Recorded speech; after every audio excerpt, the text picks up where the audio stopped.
اور ہمیں نصیحت فرماتے ہیں۔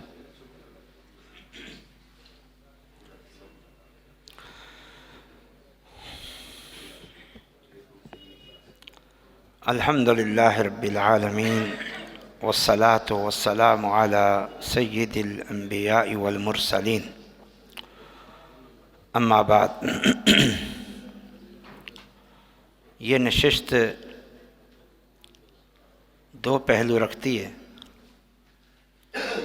ایک تو آج یہاں پر طلباء کی تقاریر کا موضوع تھا سیرت ابو بکر صدیق رضی اللہ عنہ، اور دوسرا آج کی یہ تقریب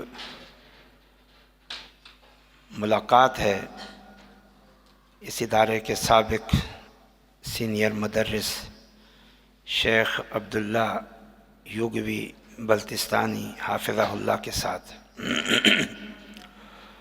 دونوں ہی پہلو بڑے قابل غور ہیں۔ جہاں تک سیدنا ابو بکر صدیق رضی اللہ تعالی عنہ کی سیرت اور فضیلت کی بات ہے، تو اس حوالے سے تو یہی بات ہی کافی ہے کہ امت کا اجماع ہے، اتفاق ہے اس بات پر کہ انبیاء کے بعد سب سے افضل شخصیت وہ ابو بکر صدیق رضی اللہ تعالی عنہ کی ہے۔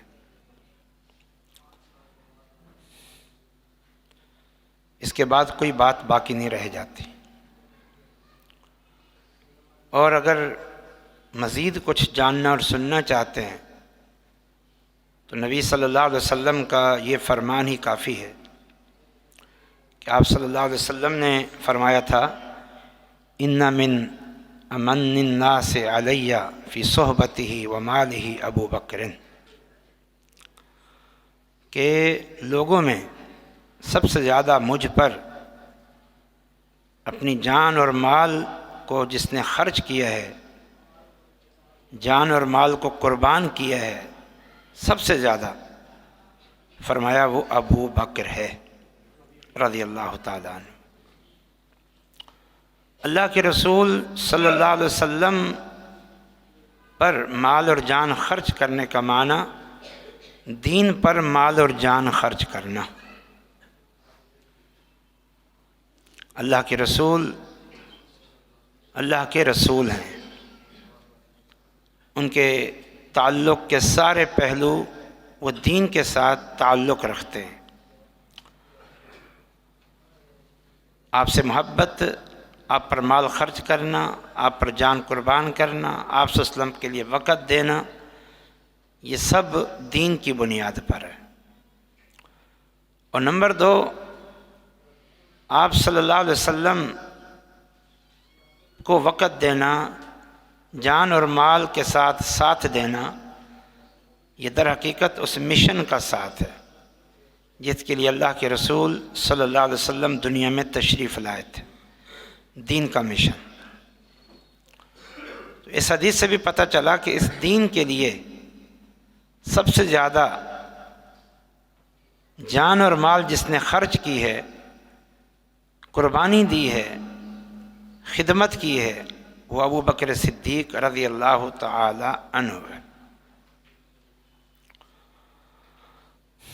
آپ جانتے ہیں کہ ہمارے نبی محمد صلی اللہ علیہ وسلم سارے انبیاء سے افضل ہیں، سارے نبیوں سے افضل ہیں، اس لیے کہ تبلیغ دین میں، اشاعت دین میں، رسالت کی ذمہ داری میں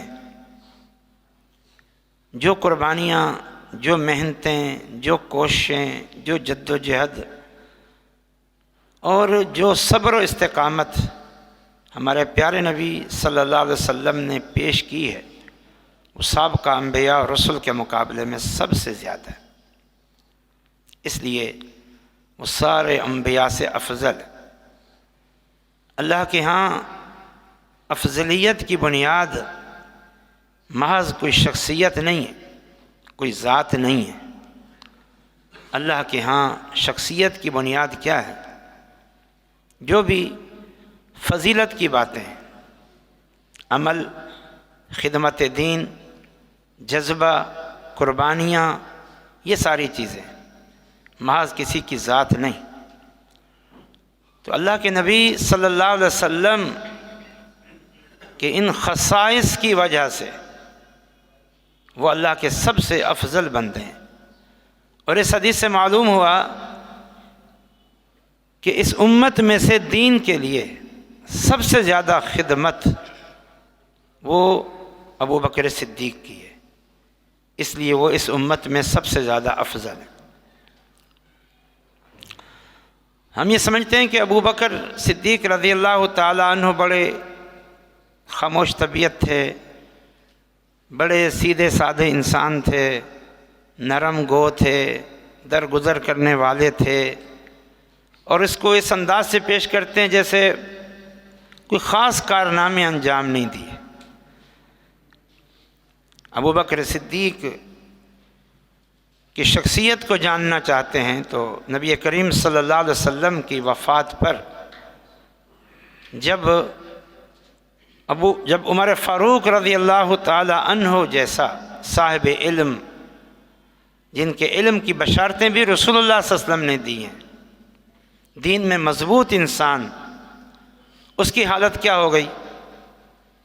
اس کی حالت یہ ہوگی کہ جس نے کہا محمد صلی اللہ علیہ وسلم وفات پا چکے ہیں، میں اس کی گردن اڑا دوں گا۔ کسی کو یقین نہیں آ رہا تھا۔ جناب ابو بکر صدیق کی پھر استقامت دیکھیں، فہم دیکھیں، سمجھ دیکھیں، بصیرت دیکھیں، جرت دیکھیں، جرت۔ ابو عمر جیسا بہادر، نڈر، بے باک، غضبناک شخص تلوار لے کے کھڑا ہو، اور یہ مسئلہ بڑا عقیدے کا تھا، بڑا اہم تھا۔ گویا یہ کہ یوں سمجھو امت گمراہی کے کنارے پہ کھڑی تھی کہ کہیں کسی بدعقیدگی کا شکار نہ ہو جائے۔ ابو بکر پھر دیکھیں کیسے سامنے آئے اور صحیح عقیدہ اور فکر پیش کی، جرت کے ساتھ اللہ کے رسول صلی اللہ علیہ وسلم کے پاس گئے۔ آپ میت کی حالت میں تھے، بوسہ دیا، پھر وہ پورا خطبہ دیا جو معلوم ہے کہ لوگوں، جو کوئی محمد صلی اللہ علیہ وسلم کی عبادت کرتا تھا وہ جان لے وہ وفات پا چکے ہیں۔ محمد معبود نہیں تھے، وہ مخلوق تھے، وہ عابد تھے، وہ ساجد تھے، وہ عبد تھے، وہ معبود نہیں تھے۔ اگر کوئی ان کی عبادت کرتا تھا تو ان کا معبود فوت ہو چکا ہے۔ کتنی بڑی بات۔ اور جو کہ اللہ کی عبادت کرتا تھا تو وہ حی ہے، لا یموت ہے۔ پھر وہ آیتیں پڑھی جو رسول اللہ صلی اللہ علیہ وسلم کی موت کی طرف اشارہ کرتی تھی۔ یہ ان کی جرت دیکھ۔ اور ایسے ہی ارتداد اور مانعین زکوٰۃ کے فتنے کے مقابلے میں ابو بکر نے جس جرت اور ہمت کا مظاہرہ کیا، اور نبی صلی اللہ علیہ وسلم نے جو قافلہ اسامہ بن زید کی قیادت میں بھیجا تھا اور آپ صلی اللہ علیہ وسلم کی وفات کی وجہ سے وہ رک گیا تھا، اس قافلے کو بھیجنے میں جس جرت کا مظاہرہ کیا، اس سے ابو بکر کی شخصیت بڑی سامنے آتی۔ اس لیے علماء کا قول ہے کہ دو شخصیتوں نے بڑا عظیم الشان کردار نبھایا ہے اسلام کے لیے۔ ایک ابو بکر صدیق نے ان مانعین اور مرتدین کے مقابلے میں، اور ایک امام احمد بن حنبل نے مسئلہ خلق قرآن پر۔ تو بہرحال ابو بکر صدیق کے بارے میں آپ طلباء نے بہت بیان کیا۔ اور آخری بات جو دوسرا پہلو ہے، شیخ عبداللہ یوگوی صاحب حافظہ اللہ ہمارے سینئر ساتھیوں میں سے۔ جب میں ابھی چوتھی کلاس میں تھا جامعہ دارالحدیث رحمانیہ میں، تو شیخ عبداللہ یوگوی حافظہ اللہ آخری سال میں تھے، یعنی ہم سے سینئر تھے۔ اس وقت سے ان کو جانتے ہیں، تقریباً سمجھ لو کہ 37 سال ہو گئے، 37 سال۔ بڑے نیک اور صالح، نرم گو اور بڑے متواضع۔ یہاں انہوں نے ماشاءاللہ تدریس کی، حدیث پڑھا، یہ سعادت ان کے حصے میں آئی۔ پھر اللہ تعالیٰ نے ان کو موقع دے دیا اور وہ اس طرح ایک عصری تعلیم کے ساتھ جڑ گئے۔ عصری تعلیم کے ساتھ جڑنا، اسکول، کالج، یونیورسٹیوں میں جانا، پڑھانا، یہ کوئی غلط نہیں ہے، یہ غلط نہیں۔ اگر کسی کو موقع ملتا ہے تو ضرور جائے، تاکہ یہ علم جو اس نے یہاں سے لیا ہے، نور، علم قرآن، علم حدیث، سنت کا علم، شریعت کا علم، سچے اور صحیح عقیدے کا علم، وہ ان ایوانوں تک پہنچائے۔ تو یہ تو اچھی بات ہے، قابل تعریف، جس کو موقع ملے۔ لیکن دو بنیادیں جان لیں۔ طالب علمی دور میں ساری توجہ اس طرف نہیں ہونی چاہیے کہ ہم نے پروفیسر بننا ہے، ہم نے کالج میں جانا ہے، ہم نے فلاں کاروبار کرنا ہے، ہم نے فلاں عہدہ لینا ہے، اور اس تعلیم کو حقیر سمجھیں، معمولی سمجھیں، توجہ نہ دیں۔ اس پہلو سے اگر کوئی زندگی گزارتا ہے طالب علمی تو یہ غلط ہے۔ اور جب موقع مل جائے اسکول، کالج، یونیورسٹی یا کسی بھی شعبے سے جانے میں بھی کوئی حرج نہیں، تاکہ یہ نور وہاں پھیلے، لیکن وہاں جا کر ان علماء کو معمولی سمجھنا، حقیر سمجھنا، کم تر سمجھنا اور اپنے آپ کو ان سے برتر سمجھنا، یہ اصل غلط بات ہے، یہ درست نہیں ہے، یہ درست نہیں۔ ایسے جو ساتھی ہوں ان کو پہلے تو یہ سمجھنا چاہیے کہ آج جس مقام اور مرتبے پر وہ فائز ہیں، انہیں وہ مقام اور مرتبہ یہ دینی علوم نے ان کو دیا ہے، اس بنیاد پر اس مقام تک پہنچے ہیں، تو اس کو نہ بھولیں اور نہ ہی علماء کی ناقدری کریں۔ آج کے دور میں علماء 20-25-30 ہزار کی تنخواہوں پر اپنی پوری زندگی کھپا دیتے ہیں، اپنے بیوی بچوں کا پیٹ پالتے ہیں، یہ ان کی کوئی کم قربانی نہیں ہے، جبکہ اس کے بالمقابل جو بڑے بڑے عہدوں پر فائز ہوتے ہیں ان کی تنخواہیں لاکھوں سے زیادہ ہوتی ہیں۔ لیکن اصل بات یہ ہے کہ وہاں رہ کر اس علم کی بھی تعریفیں کرنا، علماء کی بھی تعریفیں کرنا اور اس علم کو وہاں تک پہنچانا، اور ایسے لوگوں کی بھی کمی نہیں ہے۔ ان میں سے ایک ہمارے شیخ یہی عبداللہ یوگوی صاحب ہیں، آپ ان کی حیت دیکھ لیں، کوئی فرق ہے؟ جس دینی اور یعنی تقوی کی شکل و صورت کے ساتھ یہاں سے گئے تھے، آج ایک پروفیسر جیسے عہدے پر فائز ہو کے بھی اسی حالت میں موجود ہے، حالانکہ وہاں ہر طبقے کے لوگ ہیں، دنیا دار ہوتے ہیں، ملحد ہوتے ہیں، زندیق ہوتے ہیں، یہ جرأت ہونی چاہیے۔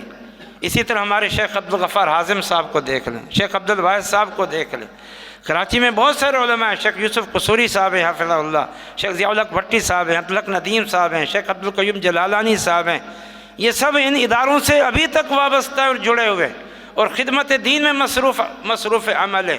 اس جذبے سے کوئی ساتھ جائے اور جا کر اس فیلڈ سے جڑا رہے تو پھر تو یہ نور علی نور ہے۔ بس یہ طلباء کو میں اس لیے نصیحت کر رہا ہوں کہ عام طور پر یہ چیز طلباء میں پائی جاتی ہے کہ وہ یہاں رہ گئے، ان کی ساری توجہ ہوتی ہے کہ وہ جو ہے نا کہ وہ کسی اور شعبے سے منسلک ہو جائے، تو یہ سوچ نہ ہو، اس تعلیم کو اور علم کو اہمیت دیں۔ ہمارے وہ ساتھی جو بڑے بڑے عہدوں پر فائز ہیں اور استقامت کا پہاڑ ہیں اور استقامت کی مثال ہیں، ہم ان کے لیے مزید استقامت کی دعا کرتے ہیں۔ اللہ تعالیٰ ان کو استقامت دے، اللہ تعالیٰ اس ادارے کو قائم رکھے، اور یہاں کی جو ماشاءاللہ بڑی اچھی خبریں آتی رہتی ہیں، علم، عمل اور تربیت کا ایک اچھا سلسلہ قائم ہے، اللہ تعالیٰ اس کی بھی حفاظت فرمائے۔ اقول قولی ھذا وآخر دعوانا الحمدللہ رب العالمین۔